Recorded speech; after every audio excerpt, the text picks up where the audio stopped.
I first came across Robert Greene's books sometime during my stay at university.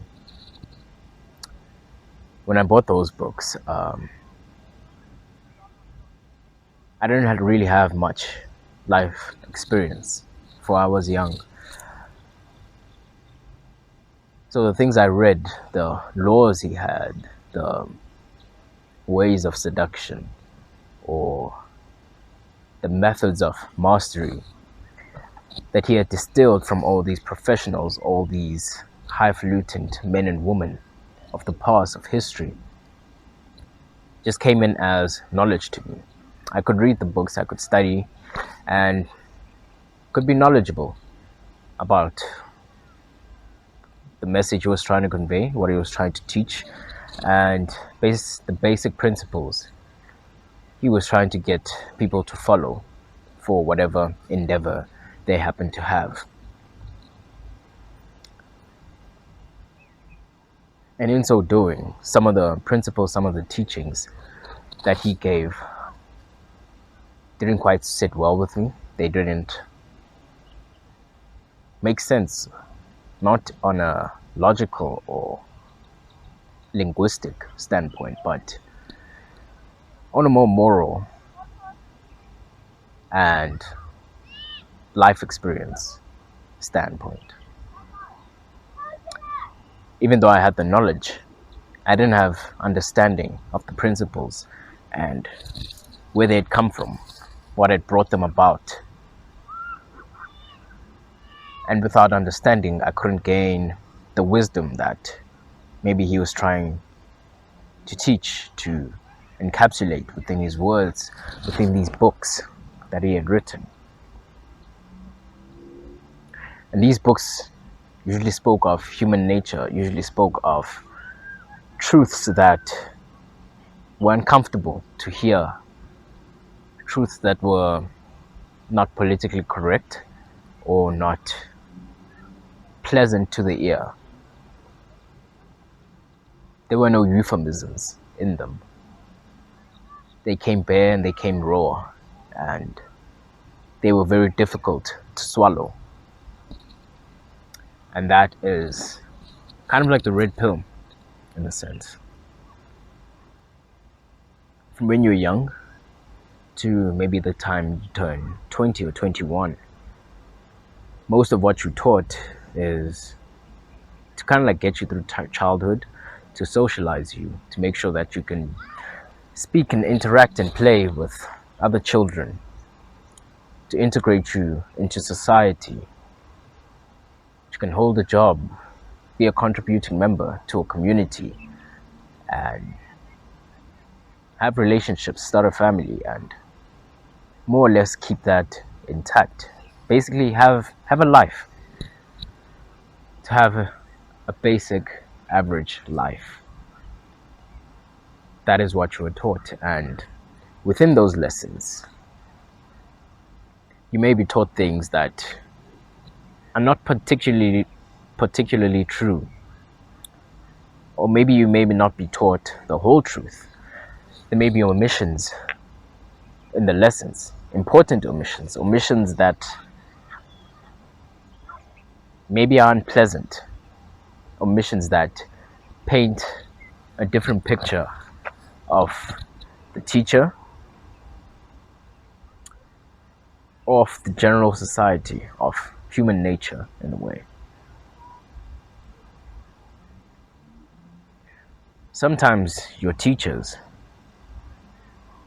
may be giving you information that isn't accurate, mainly because they themselves are ignorant.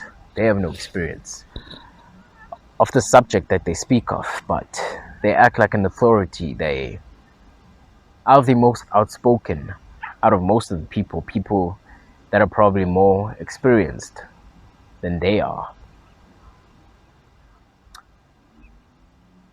And as a young person, you are impressionable, so you internalize most of what adults say as truth, as fact, and you use the information that you are given to make decisions about your life. about where you want to go, what you want to study, what you want to do, who you want to interact with, and where to spend your money. And sometimes the teachings, the information that you were given, is to sway your actions, to make you act in a way that is beneficial to the teacher, to the information giver.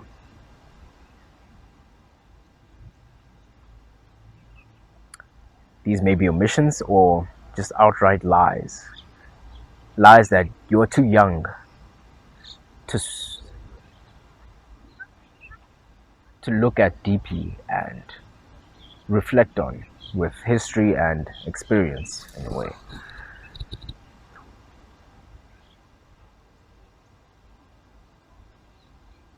And most of the time, when people lie,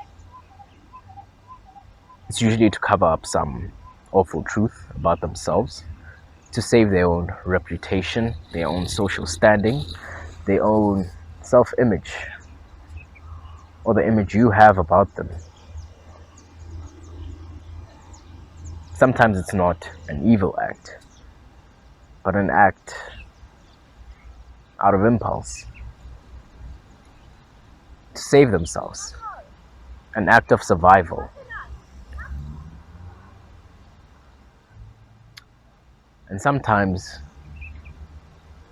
your teachers lie to you to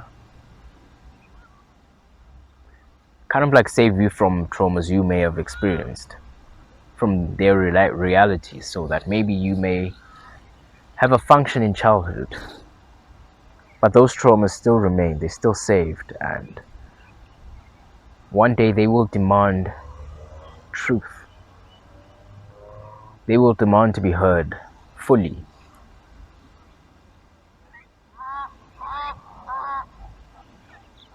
Your teachers may lie to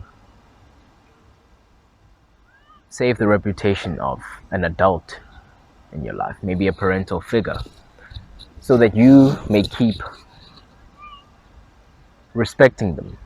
For respect may be more important than the truth, especially when you are a child. But as you grow older, as you gain more experience, gain history, and reflect on the world, you find that truth is necessary. For you need to pass judgment. Judgment on groups, judgment on people, judgment on your past, the people in your past, what they did, how that shaped you, and how you should move forward with your life. The red pill, in a sense, is a divorce in a way from judging and perceiving individuals as individuals, that actions are not related and that everyone deserves a blank slate, a clean slate. Everyone is their own person, and there aren't any factors, any natural forces that act on everyone all the time, everywhere. You move from that individual framing to a more group framing, a framing where you judge, idealize, and perceive people within groups, within categories, within certain aspects, certain attributes they may have. And with that, you collect information about that group, the way they move, and maybe how they may affect your life. And with that category, with that paintbrush, you start painting individuals based on whatever act they may perform, whatever event they may be a part of that triggers something that makes you categorize them. that makes them fit into that particular group. And as you start grouping people, you lose difference. You stop looking at people as different, as individual, as special, as blank slates. And more, they become indifferent from like a lower group to higher classes and higher categories. And from that, you gain understanding, you gain wisdom in a way. Wisdom that is very important. Wisdom that can help you see the world for what it is and for not what you've been told it is, not what you've been led to believe, not what is comfortable or pleasant. For these truths can be very painful to learn, very uncomfortable, not only for you, but for the people that you are judging, that you are evaluating and categorizing. The red pill is stigmas, it's stereotypes, it's classifications, discrimination, and intolerance. Something that people aren't too fond of in today's society, but things that are necessary nonetheless.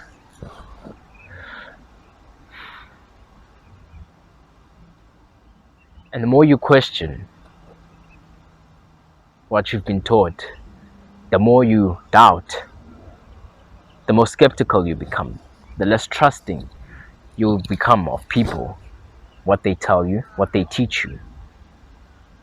And you'll start questioning questioning everything. You start questioning authority. You start questioning your leaders, your politicians. You question your church. You'll question your parents and their decisions. For now, as you grow old, you draw closer to an age where you may become a parent. And there you must make decisions. You must reflect and choose how you will act and how you will raise. And once you have those groups, in a sense, that are independent of the individuals themselves, you can kind of like take that paintbrush and use it to paint individuals, to judge before you have known, to judge with little information.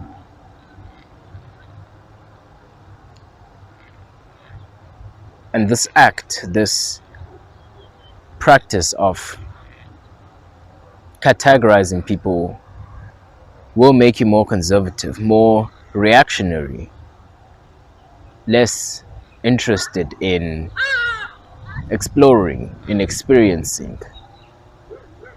For as you grow old, you realize that you do not have as much time to experience anymore. You do not have enough time to research everything, to take time to know. For there are other things that you must do, and so you need a faster method, a method of classification, a method that isn't entirely accurate, but accurate enough for it to yield good results most of the time. For in a sense, the red pill isn't a group, it isn't a congregation where there's some particular agenda, some end goal in a sense. There is no end goal to the red pill, except the truth in a way.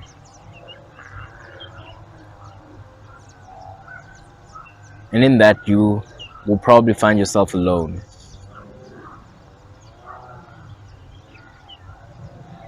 For there's a lot to learn, and people learn at different speeds, in different ways, and in different subjects at different times.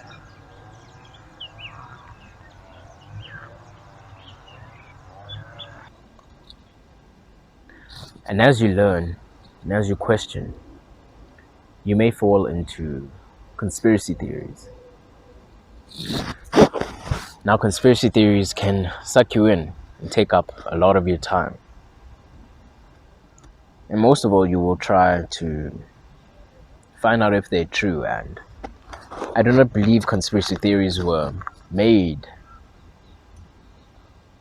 to be factual, in a sense, to for you to find out that they're true or to be proven in some scientific way. For I do not think that is where they come from. That is not their origin. They come from a more deeper, more primal place. I think from a more spiritual place, in a way. For that is where some of the best conspiracy theories lie. And I think the way you use them effectively is to use them to develop yourself, to develop your questioning, the way you look at things, the way you listen to people. They can help you kind of like question the foundation of reality, of the world, of systems in place. And as you go deeper, as you explore them, you should ultimately find yourself not only questioning the world, reality, religion, and the social structures, but most importantly, you should start questioning yourself. What conspiracies caused you? Where do you come from? Why are you here? What conspiracies exist within your family, your bloodline, from your parents and those that came before them?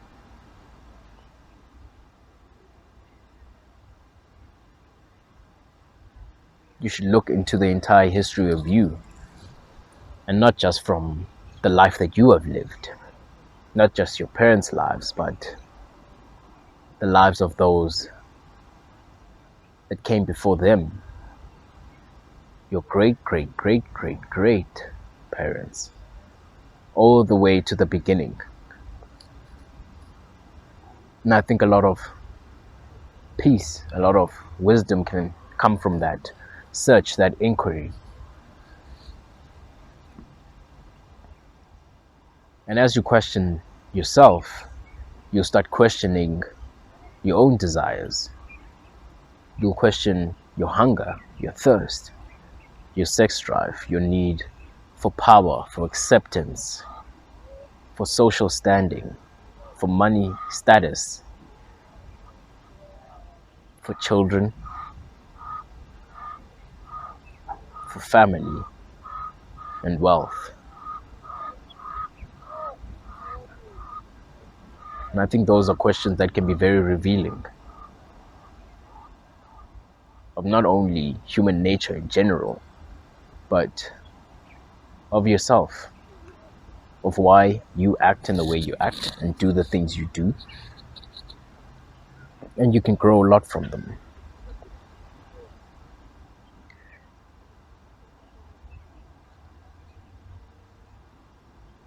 In a way, conspiracy theories aren't meant to be factual, they're meant to be believed in a way. And knowing something is factual and believing in something are two different things. And I think they act on the psyche, on your mind in two very different ways. You may have knowledge of something and not believe it, be it factual or not. And something may be false, but you may still believe it. And those are two different things that achieve completely different purposes.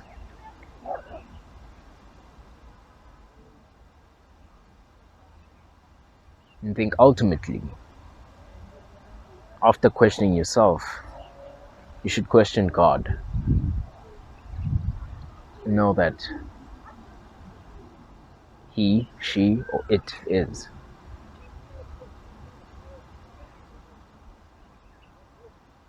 And from there, I think there's much to discover, much to explore, much to uncover and find out, much to grow from.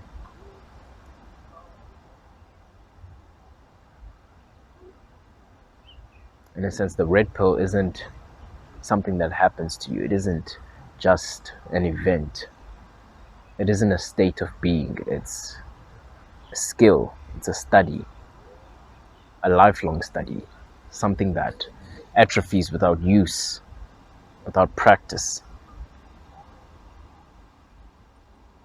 It is something you consistently grow, something you consistently get better at, more proficient at.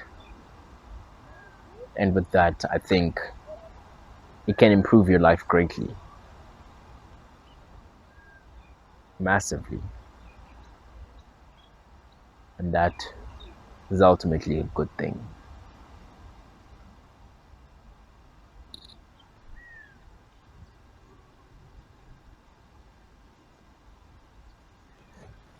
The red pill, it's about how you understand the differences between not only people but groups and organizations, corporations, and systems.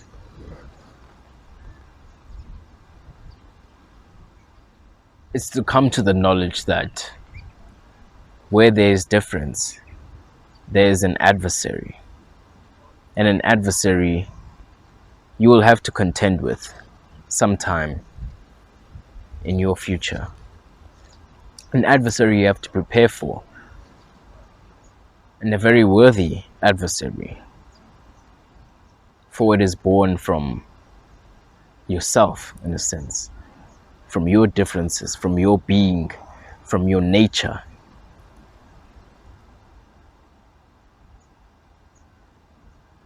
It is coming to understand that there is no good group and maybe no bad group.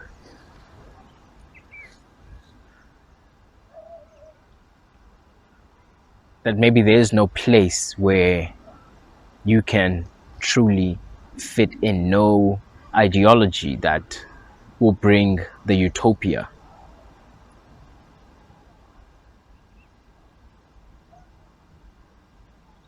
In a sense, you kind of stop trying to save the world. You stop trying to save people.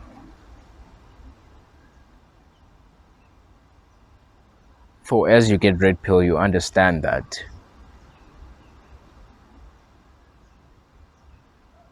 it is all necessary and it is all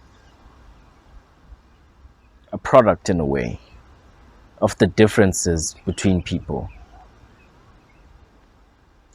Differences that you cannot change for. These are differences we are born with. Differences in our genes, in our lineages.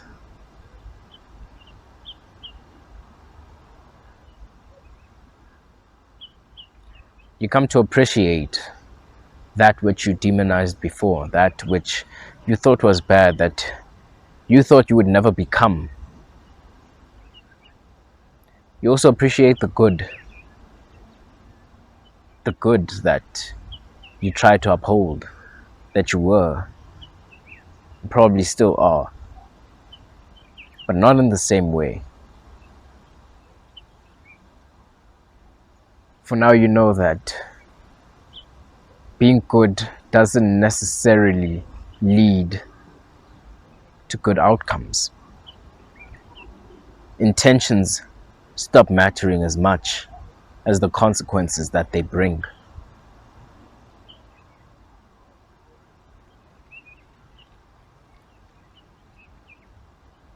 In some sense, you have to understand that maybe some evils are necessary.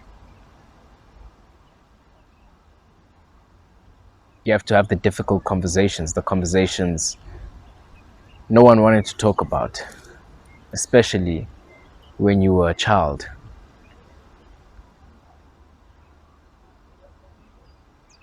Conversations people still don't want to talk about, even now, as you grow, as you learn.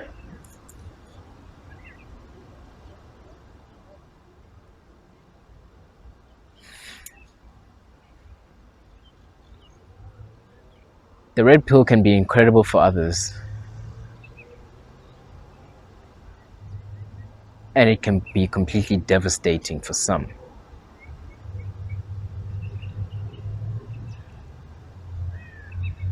And for that, I think that there are levels to the red pill. It isn't just an event or like an on and off switch. You can grow, you can increase your skill, increase your knowledge, and with that, you become better. The bitterness subsides, the anger disappears, and you come to appreciate the world for the good and the bad in it, for all that it is and all that is in it.